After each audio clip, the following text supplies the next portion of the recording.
지금 사진 보면 어떠신가요? 멋있죠? 그 전에 아주 엉망진창이었어요. 공사를 해서 13억 5천만 원에 매각을 했는데 어쨌든 저거 할 거면 너는 돈이 있었으니까 몇 억 들었을 거 아니야? 이 생각 하시죠?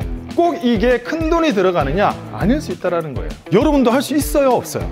소액으로 충분히 할 수 있는 거예요.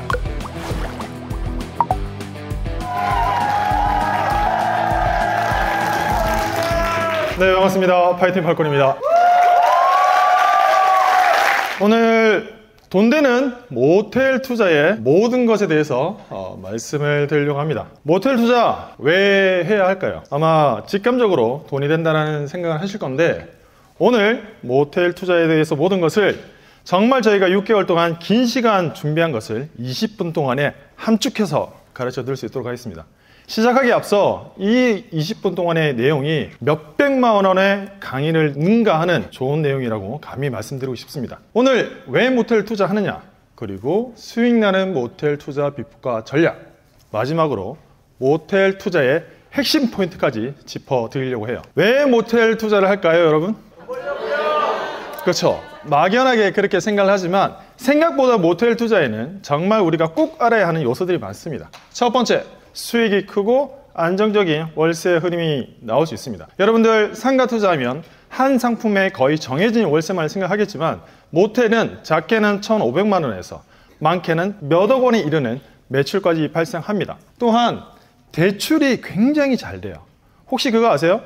모텔은 내가 공사비를 합치면 매입가의 100%까지 대출이 나온다는 사실을 혹시 알고 계십니까? 모르셨죠?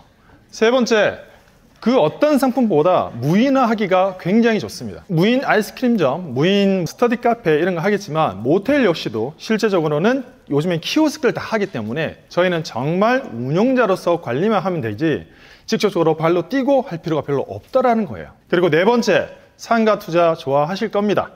월세 나오고 매매 차이 크니까. 하지만 상가 투자의 단점이 뭔지 아십니까? 시간이 지났을 때 매매 차이 크지 않는 단점이 있어요. 왜냐? 토지를 끼고 있지 않거든. 그런데 모텔은 토지를 끼고 있기 때문에 시간이 지나면 굉장히 큰 매매 차익이 발생을 합니다. 실제 제가 제주도에서 투자했던 사례입니다. 지금 사진 보면 어떠신가요? 멋있죠? 그 전에 아주 엉망진창이었어요. 여인숙이었었거든요. 이거를 6억 1천만 원대에 낙찰을 받고 공사를 해서 딱 1년 만에 매출 1,800만 원 나왔었고요. 13억 5천만 원에 매각을 했는데 100% 대출을 받았었으면 키오스크를 써서 무인화를 했습니다. 야, 이 물건 하면서 팔기 진짜 아깝더라고요. 내가 나이가 들어서 제주도를 간다면 정말 4시간 다 쓰면서 최소한의 관리만 하면서 한 달에 1,000만 원이 남는다? 야, 이거야말로 정말 좋은 거 아닌가? 라고 생각을 했습니다. 하지만 여러분 그 생각하죠? 지금 마음속에 무슨 생각해요? 내 거 아닌 것 같죠? 그죠? 왜냐? 어쨌든 저거 할 거면 너는 돈이 있었으니까 몇 억 들었을 거 아니야? 이 생각 하시죠? 그죠? 그게 얘기하면 봐요. 그죠? 그런데 가장 최근에 있었던 사례입니다. 꼭 이게 큰 돈이 들어가느냐? 아닐 수 있다는 거예요. 이 물건은 보증금 이전에 월세 300만 원에 운영하지 않던 모텔을 받아서 수리를 최선으로 해서 매출을 2천만 원까지 높였는데요. 올 초 사례입니다. 권리금 3억을 받고 팔았어요. 여러분도 할 수 있어요? 없어요? 소액으로 충분히 할 수 있는 거야. 우리 고시원, 독서실 권리금 받고 빠진 사례 많았었죠. 그 트렌드가 모텔, 호텔로도 번지고 있습니다. 그 트렌드 따라가야죠, 안 따라가야 돼요? 하지만 따라가고 싶지. 누군 안 따라가고 싶냐고. 그런데 경매 보면 100건이 넘게 물건이 많이 있는데 방도 다양하고 위치도 다양하고 금액도 다양하니까 따라가고 싶어도 따라갈 수가 없는 거예요. 그렇다고 해서 내가 인터넷을 통해서 공부를 해보니 각종 블로그, 네이버, 유튜브에 겉가지 얘기만 하지 실제 어떻게 투자하는지를 모르겠는 거예요. 실제 정말 중요한 알맹이는 빼고 겉가지만 화려한 얘기들만 하더라는 겁니다. 그래서 저희 행공스 A조에서 6개월이라는 시간 동안 분석하고 공부한 자료, 여러분들도 할 수 있는 투자 비법을 가르쳐 드리려고 해요. 여기 보시면 부평에 있는 객실 20개, 매출 3천만 원, 3년 전에 수리했어요. 매매가격 21억. 싸요, 비싸요? 좋습니다. 끝에도 그 얘기를 하는지, 과연 이게 가치가 어떤지 판단해 볼 수 있도록 할 텐데요. 수익 나는 모텔은 4단계에 거쳐서 판단을 하시면 됩니다. 첫 번째, 기본 수익 구조 파악. 두 번째, 지역별 매매 가격 산정을 하고, 세 번째, 리모델링 및 특성화 전략을 수립한 뒤, 다섯 번째는 매출 및 시세의 가능성을 판단하고 투자 여부를 결정하시면 됩니다. 여러분들의 인생을 바꿀 수 있는, 만약에 나이가 들어서 내가 정말 사업을 하고 인생을 편하게 살고 싶다면 모텔 투자 너무너무 좋거든요. 여러분들의 황금알을 낳아줄 보물섬을 찾아가는 모텔 투자 비법도를 제가 오늘 설명을 드릴 겁니다. 처음에 모텔 투자할 때 첫 번째 기본 수익 구조를 파악을 해야 되는데, 계획실 수와 예상되는 예상 숙박료를 계산을 합니다. 그 다음 우리가 한 달에 30일이잖아요. 30일 곱하고 나서 점유율이라고 그 호텔이 얼마나 찰 건지를 판단하는 거 있잖아요. 이거를 판단하면 매출이 나오게 됩니다. 이게 1차적인 판단인데요. 처음에 숙박료는 생각보다 해보니까 굉장히 심플하더라고요. 어떻게? 야놀자든 여기 어때든 숙박업소 어플을 통해서 주중과, 여러분 수학 아니에요, 산수예요. 주중과 주말 요금의 평균을 내면 그 숙박요금이 비슷하게 맞아요. 그리고 서울 지역은 저희가 분석을 해보니까 평균 숙박요금이 6에서 7만 원, 경기권은 4에서 5만 원 정도가 일당 적정한 숙박료였습니다. 그러니까 부평 같은 경우에 5만 원 정도 생각해도 크게 다르지 않더라. 정확하게 알고 싶으면 어플을 켜서 확인하면 되더라 라는 말씀이고, 점유율이라고 과연 그러면 모텔이 얼마나 찰 것이냐를 판단하는 건데, 이것도 굉장히 심플합니다. 그 장미무늬 벽지 있는 데 있죠. 세상 이런 데 사람이 와서 자? 그런 데는 80% 정도. 그냥 가서 숙박은 하겠다, 적정하다, 그러면 100%에서 곱하기 1. 근데 인테리어가 굉장히 잘 돼 있어. 그러면 120%에서 곱하기 1.1을 하면 점유율이 비슷하게 나옵니다. 하지만 제가 이렇게 말씀을 드리면 여러 가지 생각이 드실 거예요. 관광지는 특성이 있는 제주도라든지, 어쨌든 그런 데는 조금 다르지 않나? 라고 긴장했나 봐요. 그런 데는 다르지 않나라고 생각하는데, 이건 역시도 저희가 오랜 기간 많은 매물로 분석을 해보니까 상권적 특성은 이미 숙박료에 포함이 되어 있더라고요. 딱 한 군데 관광지만 특성이 조금 다릅니다. 관광지 빼고는 숙박료로 점유율을 판단해도 다르지 않더라. 즉 판단할 때 점유율은 입지보다는 인테리어의 영향을 더 많이 받는다는 사실을 알게 됐습니다. 참고사항으로 기본 수익 구조 중에 반개수별 적정 매출은 총 매출의 약 3분의 1에서 4분의 1 정도가 적정하고요. 매출을 판단하실 때 현금 매출은 10% 정도만 인정이 된다고 판단하시면 되고, 요즘엔 카드 매출을 하기 때문에 거의 다 내용이 정확하다고 판단하시면 됩니다. 그리고 기본 수익 구조 중에 순수익은, 월세를 제외한 순수익은 매출의 45% 정도 잡으면 비슷하고요. 이거는 월세를 빼기 전에 계산 공식입니다. 하지만 이렇게 구체적으로 들은 것이 아닌 전체 매매 가격 대비 수익률을 판단할 때는 상가 수익률이 1층이 5%, 2층이 6%, 3층 이상 7% 보잖아요. 모텔은 전체 매가 대비 8% 이상이면 괜찮다, 이하면 별론데, 이렇게 판단하시면 됩니다. 자, 이렇게 기본 수익 구조를 파악을 했어요. 자, 부평거 다시 한번 가볼까요?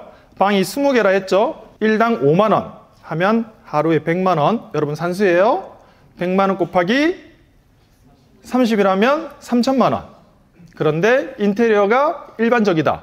그러면 매출이 딱 곱하기 1을 해서 딱 3천이 되는 거예요. 어렵지 않죠? 이렇게 하고 나면 매매 가격이 적당한가를 판단하는 건데, 다음과 같이 계산하시면 됩니다. 서울은 곱하기 10, 수도권 곱하기 7, 지방은 곱하기 5. 이게 무슨 말이냐? 매출이 만약에 4,500만 원이 나온다고 했을 때 서울은 매출 곱하기 100을 하면 돼요. 그러면 4,500이 나오면 서울은 45억.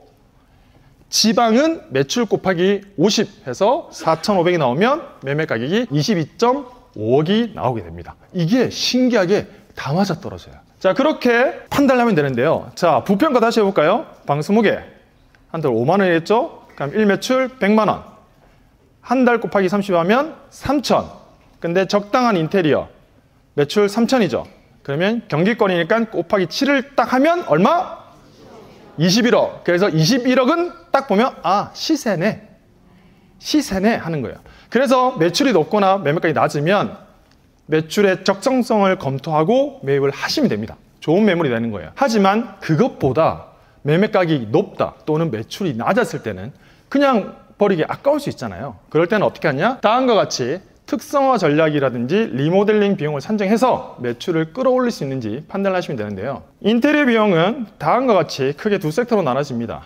모텔을 일반적으로 할 거냐 아니면 고급화 할 거냐인데, 방당 고급화 한다고 했을 때는 3천만 원, 그냥 아주 일반적으로 하겠다 했을 때는 방당 2천만 원 잡으면 되고요. 아니야, 나는 외벽까지 다 해서 방당이 아닌 전체 면적으로 할래 라고 했을 때는 저희가 시중에 있는 가장 최근에 리모델링 했던 사례들을 다 분석했습니다.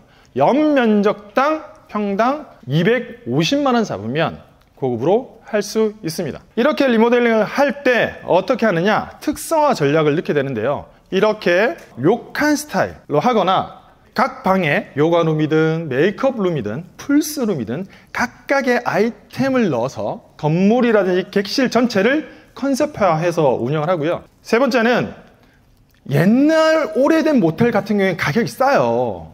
방은 크고, 하지만 엘리베이터가 없어서 단점이잖아요. 그런 것들은 어떻게 하느냐, 방이 크기 때문에 스타일 자체를 에어비앤비, 스테이화 시켜서 운영을 하고요. 마지막으로는 서울 같은 경우에는 방이 작잖아요. 근데 그걸 리모델링해서 돈을 받는다고 해서 크게 받을 수 없거든. 그래서 어떻게 하느냐, 아싸리 통합을 해버리는 거야. 두 방을 하나로 만들어서, 큰 평형을 만들어서 20만 원 받을 거 35만 원 받아버립니다. 이러한 전략들을 쓰더라.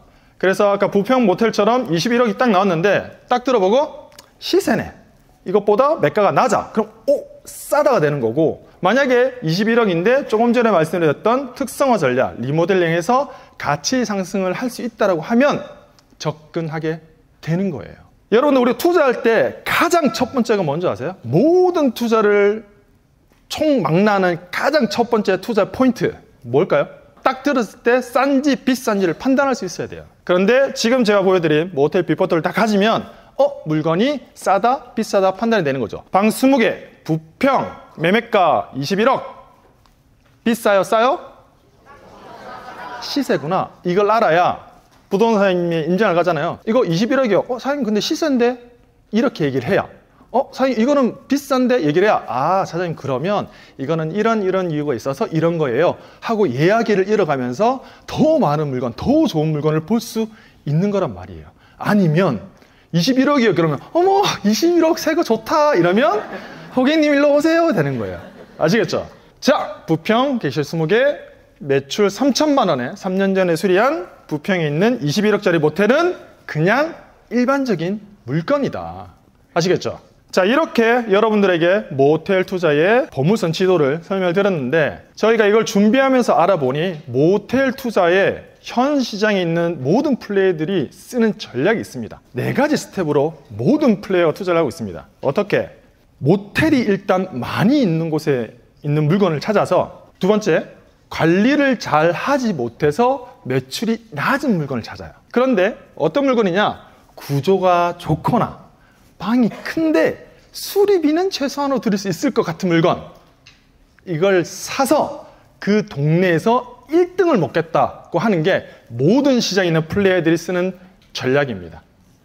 이게 제일 중요한 거예요. 정말 중요한 모텔 투자의 핵심 포인트, 모든 투자를 총망라하는 딱 물건을 봤을 때 비싼지 싼지 적정한지에 대해서 가르쳐 드렸습니다. 꼭 오늘 강의를 마치고 집에 가서 나와 있는 경매 매물, 일반 매물 가지고 적정성을 파악해 보시면 신봉사 눈이 탁 떠지듯이 이래서 유찰이 됐구나, 이게 이래서 낙찰이 됐구나 라고 바로 판단이 가능하실 겁니다. 사무장님도 말씀하셨지만 부동산 투자, 저도 의지가 굉장히 약합니다. 제가 정말 좋아하는 말이 상황 속에 나를 밀어 넣으란데, 내가 의지가 약하다고 투덜대지 마시고 타인의 의지를 이용을 하세요. 여러분들, 배를 타고 있으면 내가 노를 젓지 않아도 적어도 물결을 따라가면 느리지만 원하는 곳에 도달할 겁니다. 오랜 기간 투자를 해보니 정말 투자를 잘한다기보다는 이 부동산 시장에 지속적으로 관심을 가지고 몸담고 있으면 어떤 형태로든 투자를 하게 되고 돈을 벌게 되는 케이스를 너무너무 많이 봤습니다. 여러분들, 올해 말에 행공스라는 두 번째 배가 출발을 할 겁니다. 내가 노를 젓지 않아도, 아니면 옆에 사람이 저어주는 노를 따라서, 아니면 물결을 따라서 여러분들이 원하는 인생의 목적지까지 도달할 수 있도록 하반기 행공스에 많이 지원해 주시면 함께 꿈을 그려 나갔으면 좋겠습니다. 청강해 주셔서 감사드리고 저는 파이팅 펠코니였습니다. 감사합니다.